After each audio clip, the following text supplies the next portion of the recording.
And we're back, and we're playing Ziggurat. Yeah, we are. Dude, I have Kyle, no idea what this does. you know there's always a hot girl at the gym, right? Ooh, fuck yes. What? Oh, this is probably, if this is What anything is it? like Wraith Rings, it's gonna be, it's a game winner. Oh, Wraith Rings? Wraith Rings is one of the spell books that you Yeah. get that's, in my opinion, a game winner. Like, that's just, once you get it, you... Yeah, maybe not. Maybe Yeah, it doesn't look like it. Yeah, I thought it it looks was- like you're missing a lot. I thought it would home in on people. No, and, it's not doing shit. Yeah. Yeah, I think that one's better. Isn't that just bomb? Yeah, that one's just bomb. That one sucks. But Kyle, you know there's always like a hot girl at the gym. Anytime you go to any gym, there's always like that one hot girl. Yeah. Well, so I was at the gym today, and there was a hot girl there, and she has like really cute face, really toned body and everything. But there's one catch, and she has some type of like motor neuron disorder, so she walks like the Elephant Man. And like she's super hot when she's working out, she looks fine. Then she gets up to walk away, and I swear to God, it looks like a scene from the fucking Ring where her legs are going every which direction and she's like contorting. I'm just like, the fuck, man. But I hope like you try to talk to her and the first words out of her mouth were just like no, dude. But here's the thing: like, she's given me looks before, like, you know, like kind of like almost not. I don't think she's like checking me out, but she's giving me kind of looks, and she's probably like, why does he keep staring at me like I'm a freak show? That fucking asshole. Dude, no, I'm really. I don't say anything to her. I'm do a anything. person. No, but here's the thing: is like I had to contemplate, like, could I date a girl? Like, could I live with the fact that she walked like that if she was super hot? And I know it sounds really vain, but think about it. Wait. How is that the only part of that? Like, what if, like, you know, she had a great personality? No, that's what I'm saying. I haven't talked to her, so I don't know yet. Okay. Like, I don't know. That could also be a deal breaker if she was just like a real cunt. Yeah. She's like, oh, I don't have legs that work. Like, she's just real fucking in your face about it. Yeah. Never lets you forget. Hey, can you do the dishes? She's like, ah, damn it. My legs don't work. You make me do everything. Dude, that would be kind of fucked up. And then she's also racist. She's just like, racist. You're like the Jews. She's trying to get everything out of me. Dude, yeah, what a turn. It's like, you think she'd have a great personality because she has to make up for the fact that she walks like fucking weird. Yeah, I've dated a girl in a wheelchair, and it's like... You've dated? Oh, yeah, that's right. You did date a girl in a wheelchair. Yeah. Did you write it off on your taxes I don't know for charity? if it was super... No, I don't... Anything you bought her was charity? No, but it was like... But it was like, it wasn't like a serious dating. It was like taking out on a few dates. Was it kind of like a pity date? No, because she was attractive. Like for you, I mean, did you? Oh, yeah, no, definitely. But the thing is, like, I found, like, at the end of the day, like, the biggest deal breaker was, like, man, she doesn't have, like, a personality that clicks with Really? mine. Yeah. Because she talked... Ooh, yeah, it was pretty close. She talked about herself, like, way too much. And even though she had, like, an interesting... I didn't recognize it for a while. Mm-hmm. Because she had a really interesting life. Yeah, like she's a girl in a wheelchair who also sold drugs for a while. Oh shit! And that's fascinating. Yeah, dude. Fuck. That should be a documentary on Vice. Yeah, like, that's really interesting. She lived a fascinating life. Yeah. But then it's like, I noticed she did way too much of the talking in the like. Yeah. In getting to know her. Yeah, and knowing you don't shut up very often, so it's like that would be. No, annoying. yeah, I want to hear me, baby. No, dude. Okay. She needs to know who's number one, and it's the guy with fucking legs that work.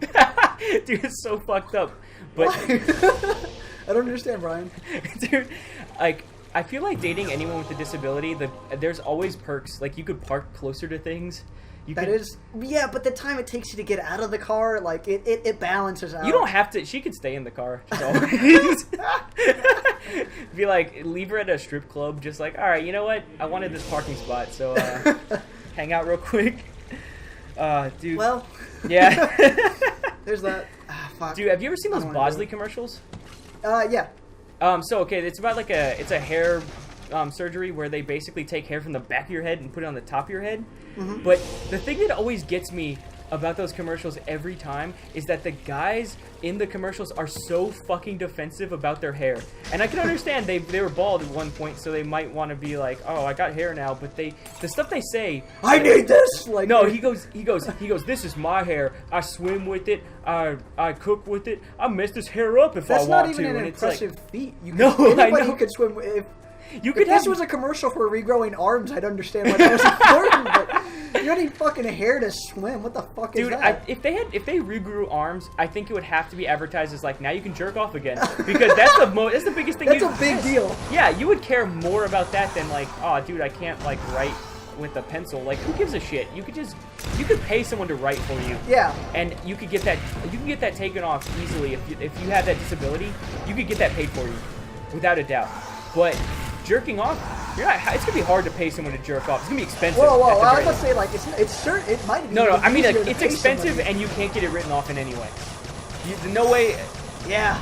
I mean, that's where our government's fucked up. Like, that's what our healthcare really needs to cover. Like, armless guys who get their arms blown off. Dude, in the military. There needs to be like a jerk off our soldiers charity. Charity, yeah.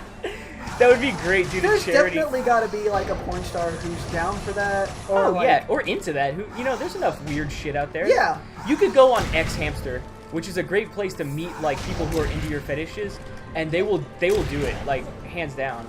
I have no doubt. I mean, think about this. You're at the very You're helping out. You're supporting our troops. And you're also getting a free tug. Like, girls are into giving... free tug. Dude, I love that. The tug. The tug. The tug is the I best know, one. I've certainly heard it before, but I don't know. Yeah, something about it being I've said never out heard loud. it said so brass. Yeah, I was getting a tug the other day. Like, most people say it with a little bit of shame. That's the difference. Dude, okay, but like, have you ever had like a hand job that, like, I'm assuming you have, but yes. You've had a hand job, right? And it's like, wouldn't it be better if it was called a tug? A hand job seems like it's work, and girls should enjoy it too, because it's not every day you get to touch a penis. And I think you're short selling yourself. It's not every day you get to touch my penis. Dude, no one wants to touch that. Like, you have to. That's one thing. It's like you have to have. I feel like you have to in order to get like a good hand job, you have to have the right penis as also, because you can't have like curves in it and shit. I've got a curved cock. You do? Yeah, I got a steep left curve. Steep left? Yeah, like you could drive it's enough so that like a NASCAR wouldn't fall off of it. Dude, could you imagine though? There's got to be a dick out there that does a U-turn. There's got to be one. Like, I'm sure it exists. I've seen enough weird dicks out there. Yeah. It's got to be like a mad broke dick though. Oh, yeah, no, there are. You can break your dick, by the way. Yes. Just in case, like, that's a definite well, thing that it's can happen. Sack. It's a sack. Yeah, it's a sack of blood, and you can break the sack, like the walls of the sack, and then you get your dick, like, won't get hard past that point where it broke anymore. It's this shitty thing, but I've heard Dr. Steve talk in explicit detail about this, so... It's somebody who's never listened to like a medical show outside of Dr. Steve, and then listened to a medical show like on NPR for the first time it's fucking boring, right? Yeah, I was like, wow, it's actually pretty interesting, but like these are people with real problems and not just like dick problems. Yeah, exactly. Basically, Dr. Steve only does dick problems now. I don't think he talks about anything other than hard media erections. He talks about it's more than dick problems, but it is largely dick problems. Yeah, and to be honest, I'm not complaining. No, I wouldn't want. I'd stop watching. I'd stop listening if that was. Yeah, of course. But dude, have you ever met anybody with like a huge dick before? Yes. You have? Yeah. Okay. So I definitely have a friend with a huge cock, and because the question. Wait, how'd you find out he had a huge dick? Because your friends don't just tell you that. You know? Potions grant double. Alright, Kyle, this is not the time to be making an important game decision in the middle of this conversation about how you found out your friend had a huge dick. You're right. You're absolutely right. Okay, so like, we had one friend who liked to hit other friends in the nuts because he's that annoying fucking friend. I know. We've all had that friend. Yeah, but like he's around because somebody's got to hit everybody in the nuts. Yeah, it's weird. That's like a role that has to exist. Yeah, that everybody's kind of got to be like. It's like the butterfly effect. Like without him, something would go tragically wrong with the human race. Yeah. I don't know why, but it would. Exactly. That's a good analogy for somebody who's fucking of your intelligence. Yeah. God damn it. But yeah. So he went to go whack our buddy. Yeah. And he happened to be wearing some basketball shorts. Yep. Went in, and then he ended up closing his palm on it, and then just backed up with this huge like horrified look on his face. Yeah. And just goes, "What the fuck? How did nobody know about that giant cock?" Just. Oh my God. And so, I can see that. and then afterwards we asked him like, well, okay, how big's your dick? And he's just like, I put it up to a piece of paper, and it's the same length.